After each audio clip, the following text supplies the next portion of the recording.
एक बार भगवान भोलेनाथ पृथ्वी लोक पर भ्रमण के लिए गए तो उन्होंने एक युवा को देखा। वह ईश्वर को दोष देता जा रहा था। वह अपने जीवन से निराश था, दुखी था। तब भगवान शंकर बौद्ध भिक्षु का रूप धारण करके उस युवा को असली दुख के बारे में ज्ञान देते हैं। तो चलिए इस कहानी के माध्यम से समझते हैं कि असली दुख क्या होता है। अगर आप यह कहानी सुन रहे हैं तो पूरा सुनिए।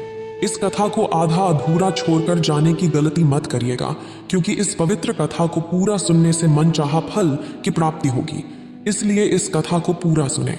आप शिव भक्त हैं तो भोलेनाथ का अनादर ना करें। सुख और दुख एक ही सिक्के के दो पहलू हैं। ये बात तो आपने सुनी ही होगी। सुख और दुख हमारे जीवन में लगातार आते ही रहते हैं और हमें लगता है कि हमारे जीवन में हजारों दुख हैं, हजारों समस्याएं हैं।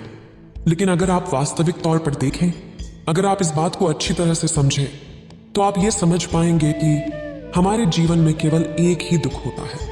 और दुख क्या है वो हम इस कहानी के माध्यम से जानेंगे। और उस दुख का निवारण, उस दुख का समाधान क्या है, वो भी हम इस कहानी में ही जानेंगे। तो इस कहानी के अंत तक जरूर बने रहिए। एक समय की बात है, एक गांव में एक व्यक्ति रहता था। उसका नाम सोनू था। वह बड़ा आलसी था और अपने जीवन से बहुत निराश था। और उसका कारण यह था कि उसने अब तक अपने जीवन में कुछ भी हासिल नहीं किया था। वह कुछ भी नहीं करता था। उसके घर वाले भी इस बात से बहुत परेशान रहते थे।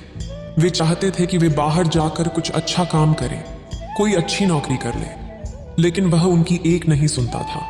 उसके घर वाले दूसरों का उदाहरण देकर उसे ताने मारते थे, उसे तरह तरह की बातें कहते थे, लेकिन उसे कोई फर्क नहीं पड़ता था। जबकि उसके सारे मित्र कामयाब हो चुके थे। कोई अच्छा व्यापार कर रहा था तो कोई अच्छी नौकरी कर रहा था, जिस कारण जब भी वो लोग मिलते तो वे लोग अपनी बढ़ चढ़कर बड़ाई किया करते। लेकिन सोनू कुछ नहीं करता था, जिस कारण जब भी कोई उससे पूछता कि तुम क्या कर रहे हो, तो वह कुछ नहीं कह पाता। उसे यह कहने में बहुत शर्म महसूस होती थी कि वह कुछ नहीं करता। वो हमेशा सबसे केवल एक ही बात कहता था कि मैं कोशिश कर रहा हूं। लेकिन उसकी कोशिशों का कोई भी फल किसी को नजर नहीं आ रहा था।